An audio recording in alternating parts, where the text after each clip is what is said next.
Hi, I'm Theo. And I'm Scarlett. And welcome to the Theo's Book Club podcast, where we talk about queer books. And today, internet trolls. Today, we will be interviewing Mackenzi Lee, author of The Gentleman's Guide to Vice and Virtue and The Gentleman's Guide to Getting Lucky. Make sure you check out our website, theosbookclub.com, where you can read more of Theo's thoughts on the books. You can find a link to get a copy of the book for yourself, and you can join the conversation in our forums. And if you're like Scarlett and prefer to read with your ears, I suggest checking out theosbookclub.com/audible, where you can sign up for a free trial and have access to all your favorite books. That's theosbookclub.com/AUDIBLE to start a free trial and help support the podcast. And the best part is, you get a free book download that you can keep forever. So please share this with your friends and family, hit the like button, and subscribe. Now off to our interview with Mackenzi. Queer books and queer topics and queer people that won't stop talking. So read and chat it up at Theo's Book Club. Hi, and welcome back to Theo's Book Club. My name is Theo, and I use he, him pronouns. And I'm Scarlett, and I use she, her. And we are here today with the absolutely lovely Mackenzi Lee. Hi, I'm Mackenzi. Yes. How are you today? I'm so good. I'm so happy to be here with you. We are so happy to have you. This is very exciting. Mackenzi, something we do to introduce every author that we interview is a very intense, very fast lightning round of 5 questions. Are you ready? No. Okay. I didn't know Correct that was answer. quiz. That's fine. Okay. Okay. Oh, okay. On your mark, get set, go. What's your favorite food? Vanilla soft serve ice cream. Oh, that's good. Wow. What's your favorite color of car? Red. Oh, yes. That's what mine is. What is your favorite kind of sock? Of sock? Mm-hmm. Are there multiple kinds of socks? Oh, yeah. Okay, then like hand knit ones. Oh, Ooh, good from answer. very Good From Norway. answer. This is too much information, but a friend of mine went to Norway several years ago and got me these gray Nordic patterned hand knit socks that I really, really love. And I have lost one of them several times and found it every time. So it's also just like the sock that keeps coming back, which I really appreciate. A Amazing. magical I love that. hand knit sock. Okay, what is your favorite kind of flower? Tulips. Oh, mine too.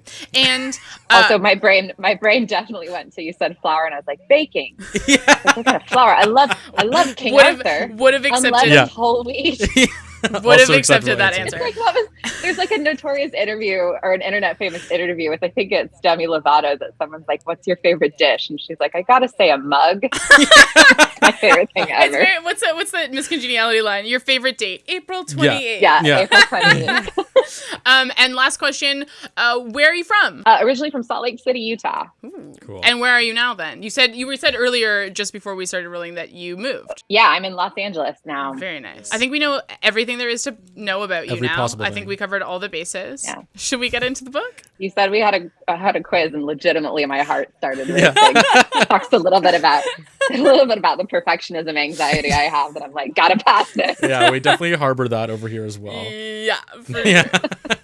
We are discussing The Gentleman's Guide to Vice and Virtue, also the follow-up novella, The Gentleman's Guide to Getting Lucky. Oh, fun. Rah, rah. We love it. I genuinely love this book. I was talking to you a bit about that before. It's so fun. And again, you've written such amazing characters that have these really complex yet fun relationships with each other. It's great. I want to talk a little bit about maybe your process on visualizing the book and maybe setting it around this grand tour and like writing a period piece and all that really fun stuff. Sure. Nice small question. Yeah, that was one So- really clear, really streamlined question I asked you. Okay. Do I need to explain the Grand Tour? Should we start there? Yeah, that sounds Maybe great. Your if, listeners if, kind for of know the that. listeners, yeah. Yeah. So the Grand Tour, if you're not familiar, is this phenomenon where if you were a young rich white guy in the 1700s and you had this awkward period of time between finishing your schooling and then waiting for your dad to die so that you could take over his estate, often how you would pass that time was by spending sometimes up to several years on the continent. So you would go to Europe, you would live in all the different sort of cultural capitals for several months. You would see the sights and go to museums and talk about art and philosophy and things like that. But the sort of unspoken purpose of the tour was that you were supposed to kind of sow your wild oats and maybe like drink yourself sick a couple of times and get that out of your system so you could come back to England and be a functioning member of the peerage. I first learned about the Grand Tour when I was in college. I had just done a year abroad in the UK, and I had done a lot of traveling on a much, much lower budget than Monty and Co. do it in the book. I was traveling more like when they're like sleeping on the side of the road in the between Marseille and Spain. That's more how I was traveling. Yeah. Because I was 20 and poor and incredibly dumb, and had no self-preservation instinct. And so I had done this year abroad. I was feeling a little bit adrift. I'd had this great transformative year of travel, and then was sort of like, okay, now I have to go back and be an adult. I don't know what to do. I'd been working on a history degree, thought I was going to do a PhD, and then that bubble kind of burst for a variety of reasons. So I went back to do my last year of college in the US, and I was a teaching assistant for a humanities course that was all structured around the idea of going on a grand tour. And so this professor who had structured this was so brilliant, and that she would say, like, okay, we're going to first you go to Paris, and then we would talk about like the art movements that were significant in Paris and different pieces of art that have come out of these. It was a really, really smart way to structure sort of an overview of European humanities course. And I'd never heard of the Grand Tour, but I had just had this experience of doing something very similar. I had a lot of friends who did gap years, and I love this idea of like the 1700s kind of gap year and how that it really encompasses like the universality of parts of the human experience, that even in the 1700s, we were traveling to find ourselves and taking this time when we're young to have these sort of formidable experiences by going to different places and learning about other cultures and other people. And so I loved it, and I wasn't creative. I wasn't a writer at the time. So I just sort of shelved it away as like, someday I'll do something with this. I don't know what, but I will. And then, several years down the road, I was working on, I had a first book come out called This Monstrous Thing, which was a steampunk Frankenstein reimagining that was wildly unread. And Harper only published another book from me because they contractually had to. The suckers had like contracted me for like second untitled novel. I was like, you're stuck with me. Everyone go read. What's it called again? This Monstrous Thing. Everyone go read This Monstrous Thing. Yeah, please buy it in bulk. Yes. Turns out when you write a Frankenstein reimagining, that sort of narrows your audience quite a bit. And then when it's steampunk Frankenstein, it just really narrows it even further. So there's about 7 people in the world that this book was written for. I had this like untitled second book with them.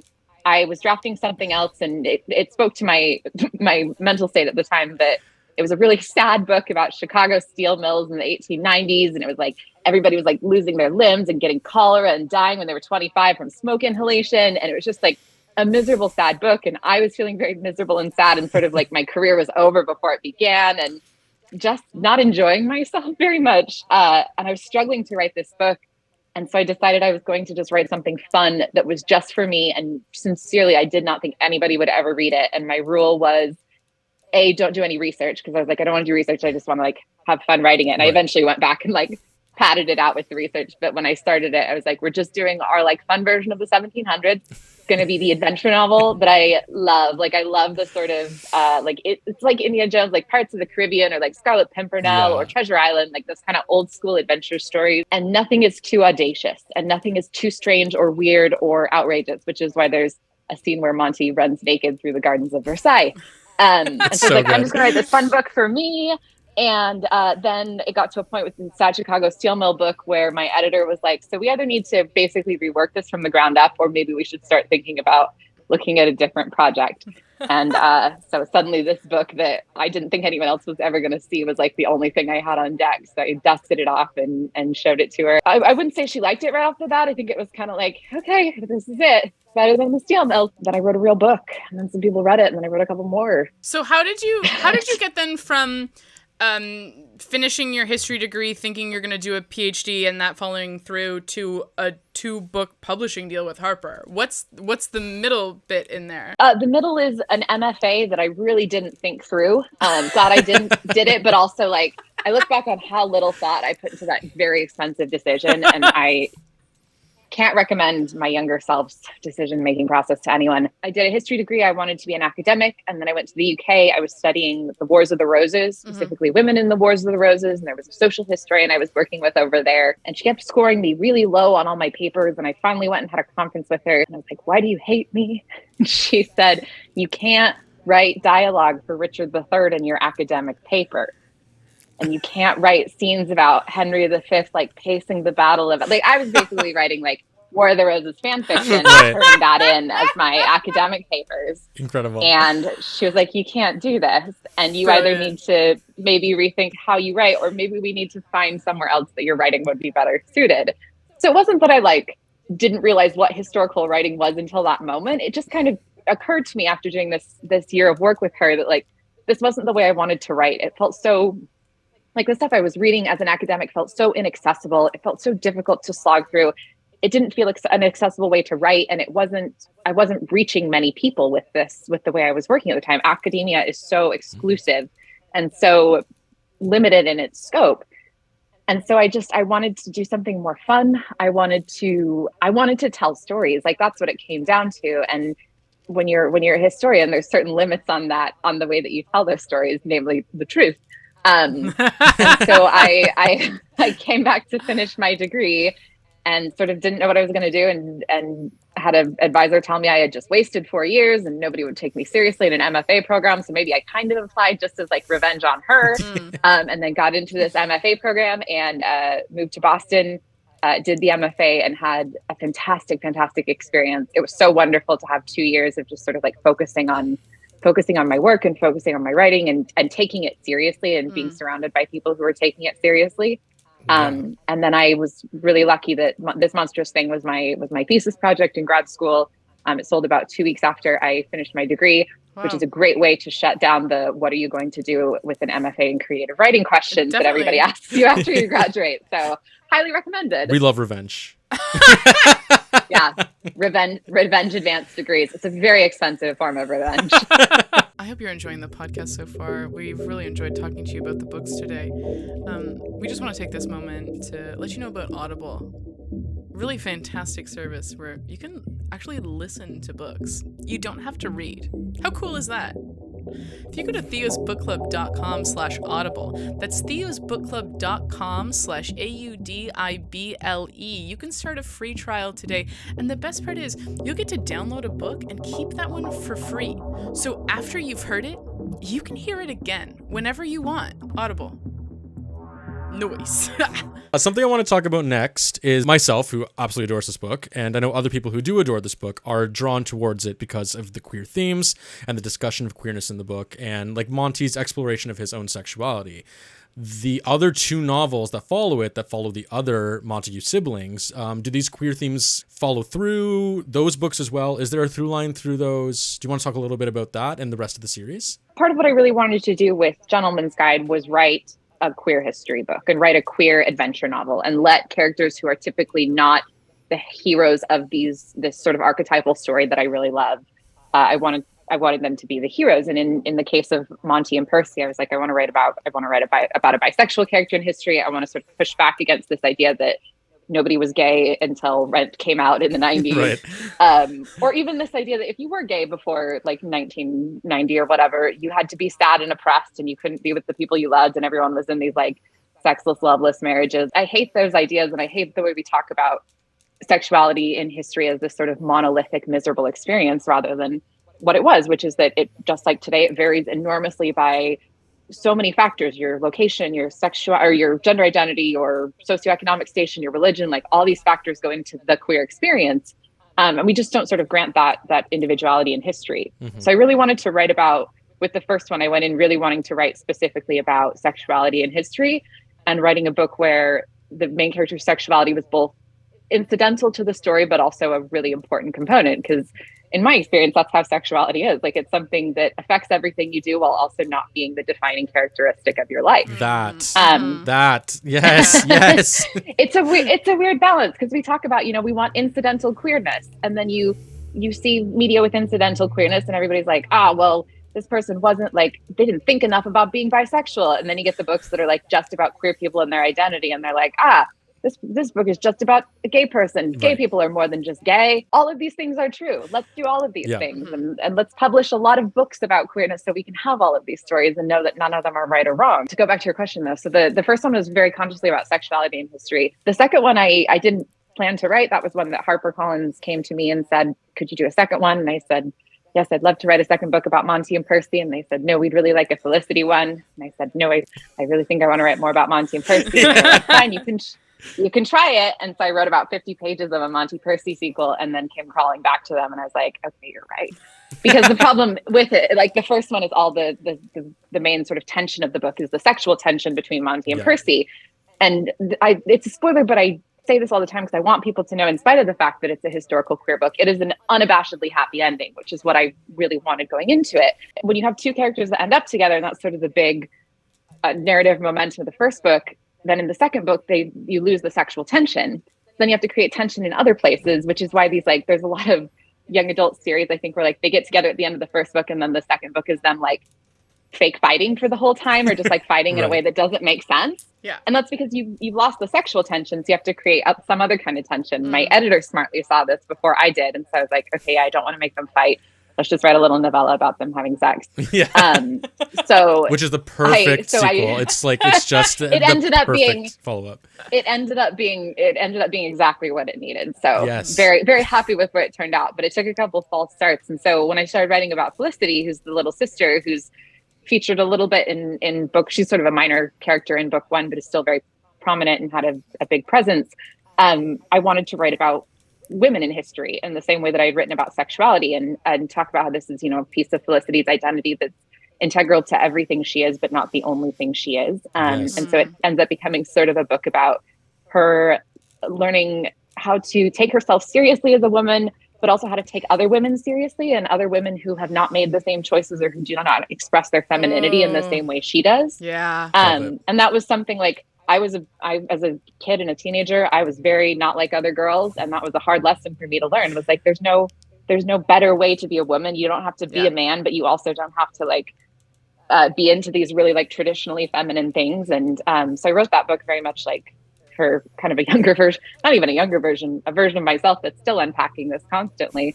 And then the third book is about their little brother, who's appears only as a voiceless scream in the other room. The goblin. He's a baby. Yeah, the goblin.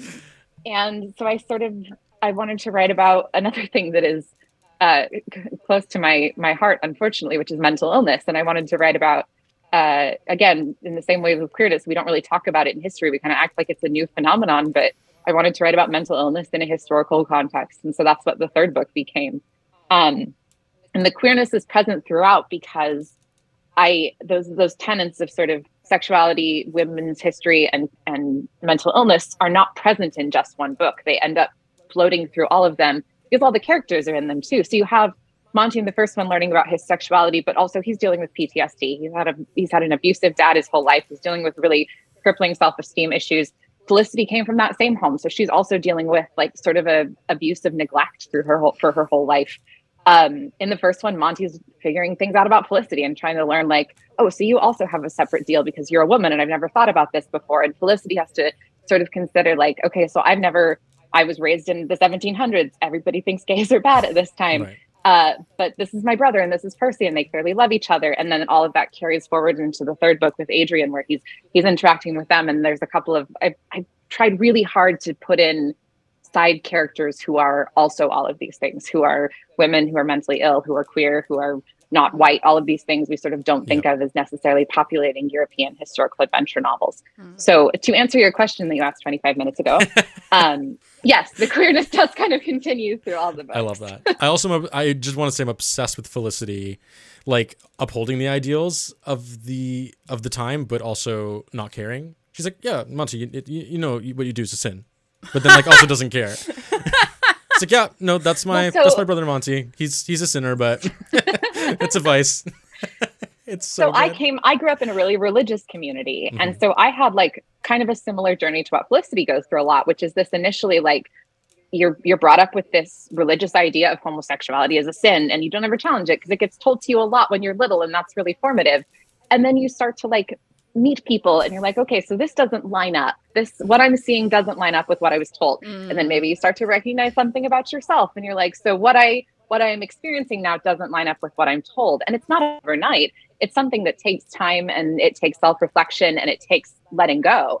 And I always, there's very little criticism of these books that stings me, but every once in a while I see people talking about how Felicity is homophobic, which I think is just absurd. And it makes me crazy because I'm like, first of all, she's a woman in the 1700s. Yeah. Like, it's pretty reasonable to not expect her to immediately accept her brother is bisexual. Yeah. And like, and she doesn't shun him. She's not mean. She's just sort of like, this is clashing with my foundational knowledge of the world. Let me think about this.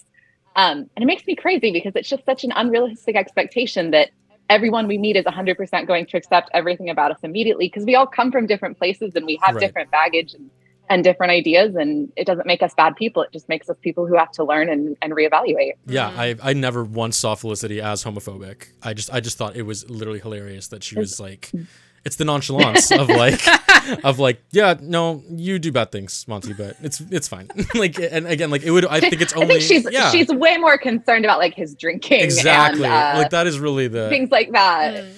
And that's part of what like turns her around on it, is she's like, okay, so I've been told this is not a good thing, but I'm looking at Monty and Percy here, and Percy, who's like the best human on earth. Yep.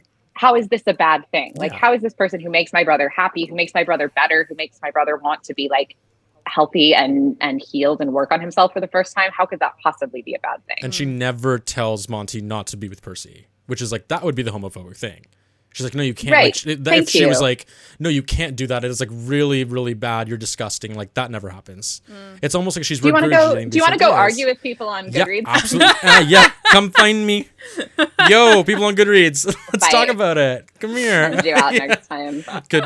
Unleash Mackenzie, Theo. call me up. Call Theo up next time you find one of those reviews. We'll have a chat. I think this is the butchiest I've ever seen you.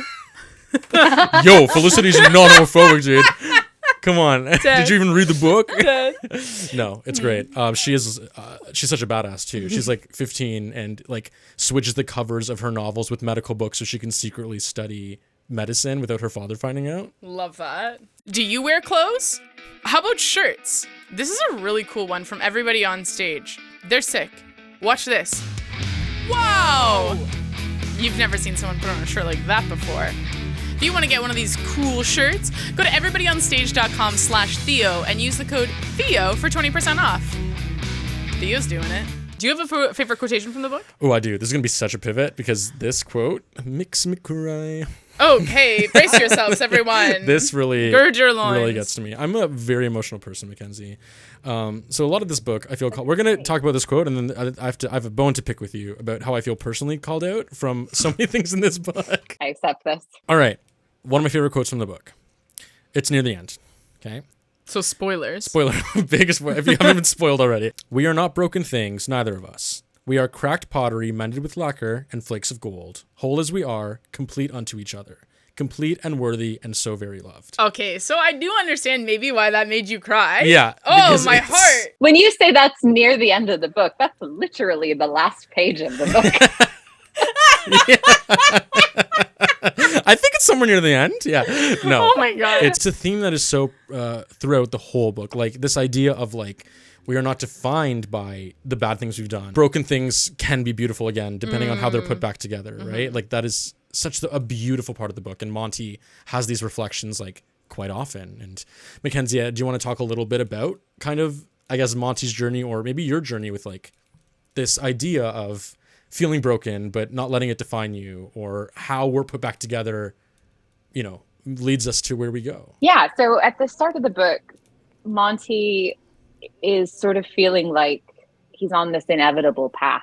And it's partly defined by who he is and his sort of responsibilities as a lord and as a rich young white guy in England in the 1700s. But also he feels very sort of shackled to decisions he's made in the past, many of which have come as a result of things that were beyond his control. So things like trauma he's had around his sexuality.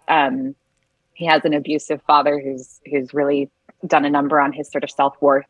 And he has, as a response to that, has some pretty unhealthy coping mechanisms that he sort of feels like he's ruined his own life. And he feels like there's no possible chance anyone could love me, let alone Percy, this person who I love so much, because I've made these bad choices and I can't ever dig myself out of this hole. I might as well just keep digging deeper.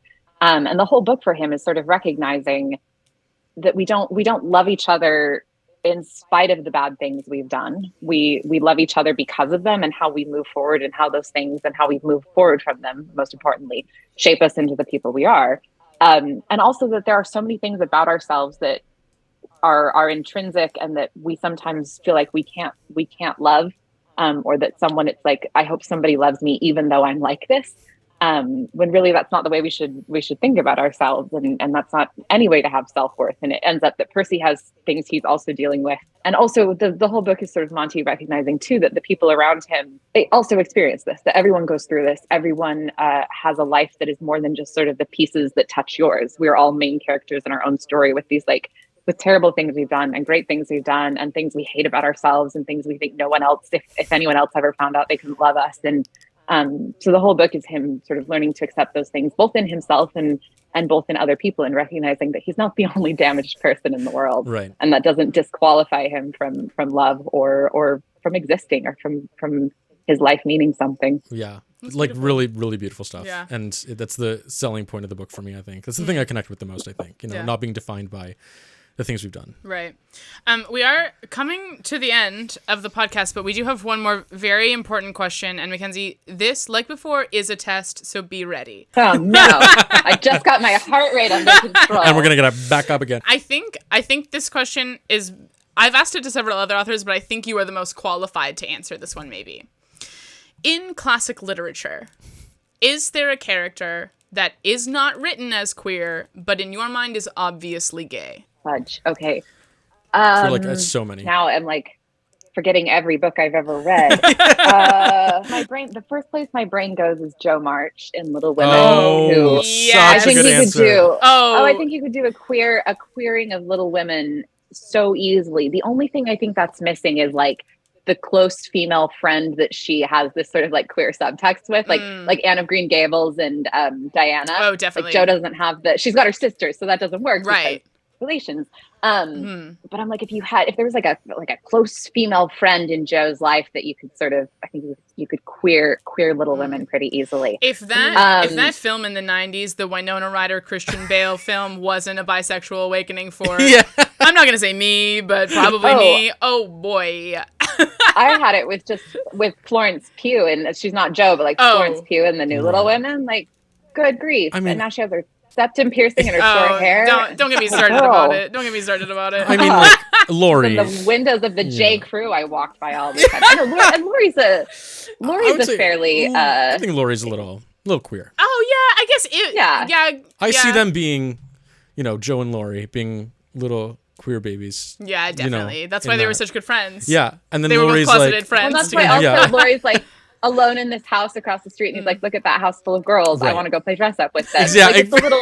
You don't want to play into stereotypes. Yes, 100%. People tell us who they are. We'll be 5 for all forever from now on. Well, and I just want to really quick, because I have a bone to pick with you. Oh, yes. The main point of the main kind of through line of this book is being in love with your best friend. How dare you, Mackenzie? Oh, I feel so personally called out. You came for me. So hardcore. How did you get inside my head? I understand this is a universal experience for so many people, but I just feel personally attacked by it. And I just had to call you out on that. I don't even need a response. I just wanted to say it out loud. I feel like it's especially a universal experience for queer people, because I think for queer people, we really struggle with that line between friendship and romantic attraction, especially when you're with people of the same gender who you've been told you are only supposed to have one kind of relationship with. So it's hard to it's almost hard to identify the feelings when they turn romantic, because you don't have any framework for the fact that they are or will. I think, is there any queer person who hasn't at some point realized they're in love with their best friend, like with a sort of like lightning bolt from on high? Yeah, I'm sure that person doesn't exist. No.